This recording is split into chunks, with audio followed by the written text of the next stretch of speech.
Assalamualaikum warahmatullahi wabarakatuh. Perkenalkan, kami dari kelompok 8 ingin mempresentasikan tentang mendistribusikan produk.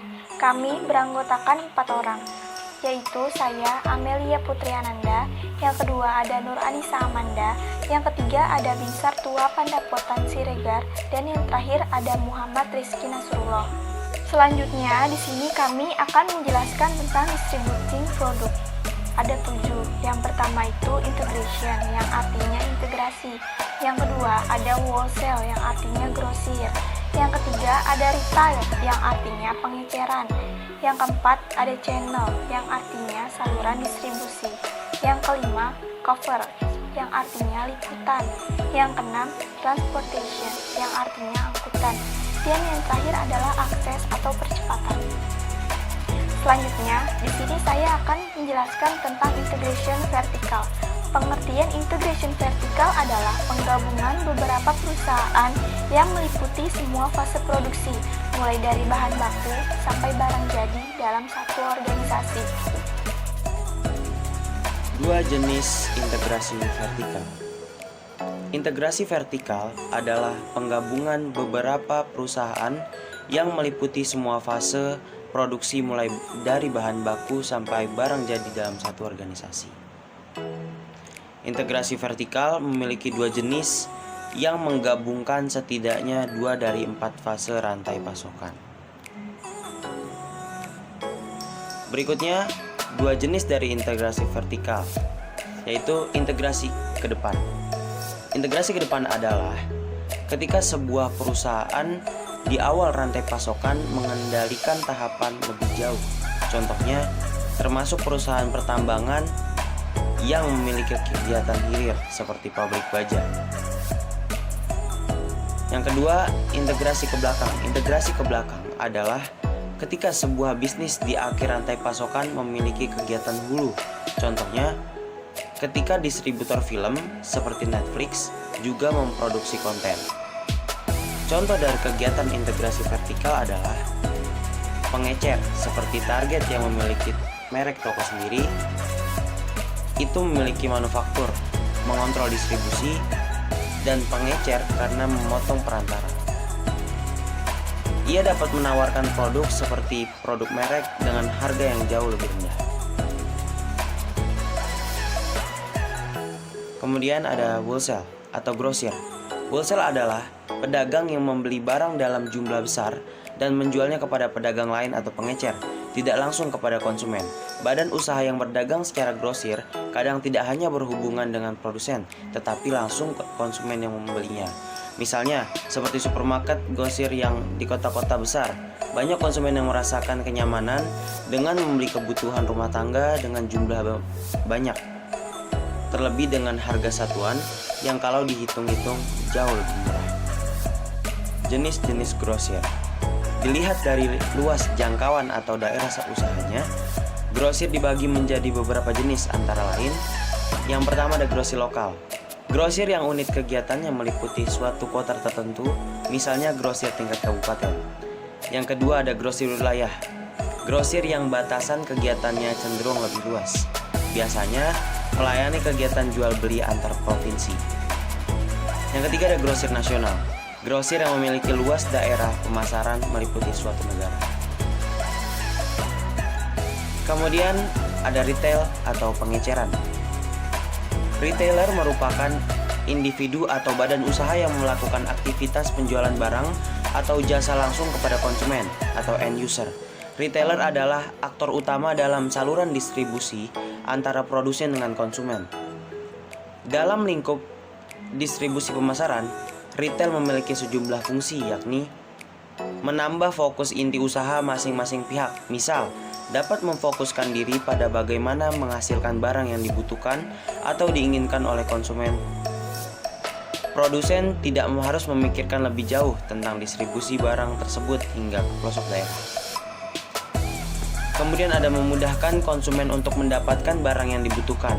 Hal ini karena biasanya retailer menjajakan barangnya di wilayah pemukiman penduduk yang cukup ramai atau padat. Kemudian ada promosi produk penjualan. Promosi produk penjualan berjenjang dalam retail turut meningkatkan promosi suatu barang. Promosi yang dilakukan melalui beragam strategi ini membantu meningkatkan popularitas produk yang dihasilkan oleh produsen. Yang terakhir ada jenis barang dan harga investasi pada umumnya. Retailer tidak hanya membeli satu atau sedikit barang, melainkan bervariasi serta dalam jumlah cukup banyak dari berbagai produsen. Hal ini menciptakan variasi pasar yang akan berbanding lurus dengan peningkatan kepuasan konsumen. Selanjutnya itu ada channel, yang artinya saluran distribusi. Saluran distribusi itu terdiri dari sekumpulan orang dan perusahaan yang terlibat dalam pemindahan hak atas produk, yang dimana produk tersebut berpindah dari produsen ke konsumen. Saluran distribusi adalah seperangkat pihak yang melakukan semua kegiatan atau fungsi pemindahan barang dari tangan produsen ke tangan konsumen akhir. Selanjutnya di sini ada jenis-jenis saluran distribusi. Yang pertama itu ada distribusi langsung. Distribusi langsung adalah aliran penyaluran barang atau produk dari produsen kepada konsumen yang dilakukan secara langsung tanpa perantara. Nah, di sini yang kedua itu ada distribusi semi langsung. Distribusi semi langsung adalah penyaluran barang atau produk yang dilakukan produsen kepada konsumen melalui perdagangan secara eceran. Yang ketiga itu ada distribusi tidak langsung. Distribusi tidak langsung adalah penyaluran barang atau produk yang dilakukan produsen kepada konsumen dengan menggunakan jasa distributor atau agen. Selanjutnya itu ada faktor-faktor penentu saluran distribusi yang optimal. Yang pertama, kemudahan transportasi. Jika suatu produk dengan mudah ditransportasikan, saluran distribusi kemungkinan besar melibatkan pihak perantara.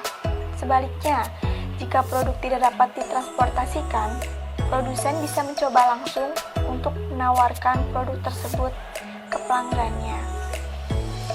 Yang kedua itu ada tingkat standarisasi.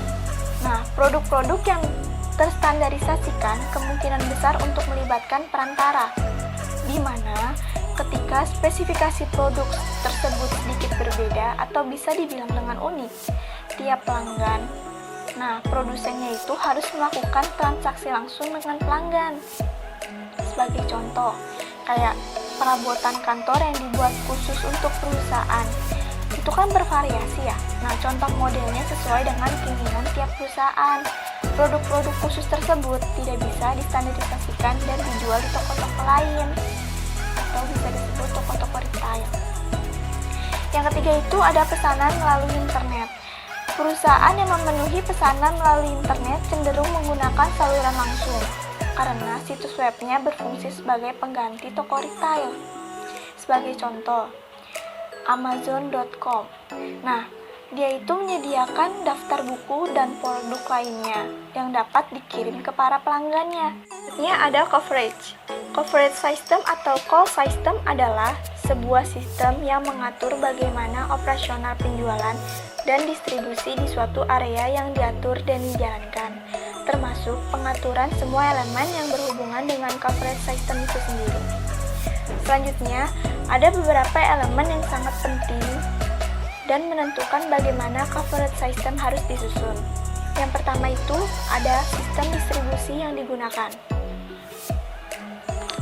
Nah, sistem distribusi yang digunakan itu akan sangat menentukan bagaimana coverage system akan dibuat, yang artinya setiap sistem distribusi yang dipilih akan menimbulkan konsekuensi pada bentuk atau modal coverage system yang bisa diaplikasikan.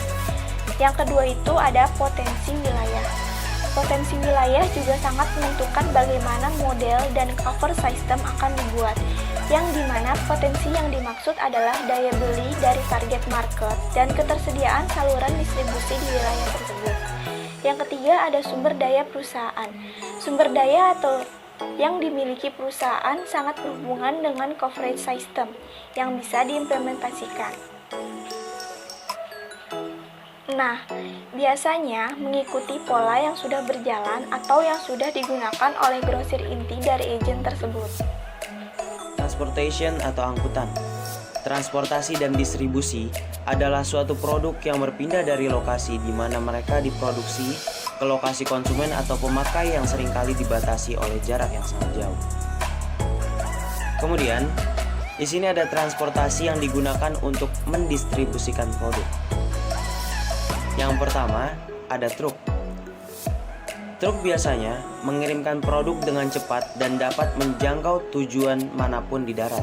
Sebagai contoh, The Coca-Cola Company menggunakan truk untuk mendistribusikan minuman ringannya ke beberapa retail di sebuah kota. Yang kedua, ada kereta api. Kereta api berfungsi untuk produk-produk berat, khususnya ketika pengirim dan penerima memiliki lokasi yang berdekatan dengan stasiun kereta api. Yang ketiga, ada pesawat. Pesawat sangat cepat dan relatif tidak mahal untuk barang-barang ringan seperti chip komputer dan perhiasan. Dan yang terakhir ada kapal laut. Kapal laut atau perkapalan sangat dibutuhkan untuk perdagangan internasional seperti mobil. Transportasi air seringkali berfungsi untuk mengirim produk-produk dalam jumlah besar. Acceleration, akses atau percepatan. Cara mempercepat proses distribusi. Yang pertama, menggunakan internet untuk distribusi, memperlancar distribusi dengan memberikan informasi melalui situs web, sehingga para pelanggan dapat membandingkan harga dan mutu dari berbagai produk. Adanya jaringan komunikasi memungkinkan ditingkatkannya kerjasama dan pembentukan kemitraan dalam jaringan produksi. Yang kedua, ada memadukan proses produksi dengan proses distribusi. Contohnya, jika sebuah perusahaan memproduksi mobil namun tidak mendistribusikannya dengan cepat, perusahaan tersebut kemungkinan harus menghentikan proses produksi sampai tersedia cukup ruangan untuk menyimpan mobil-mobil yang baru saja selesai diproduksi.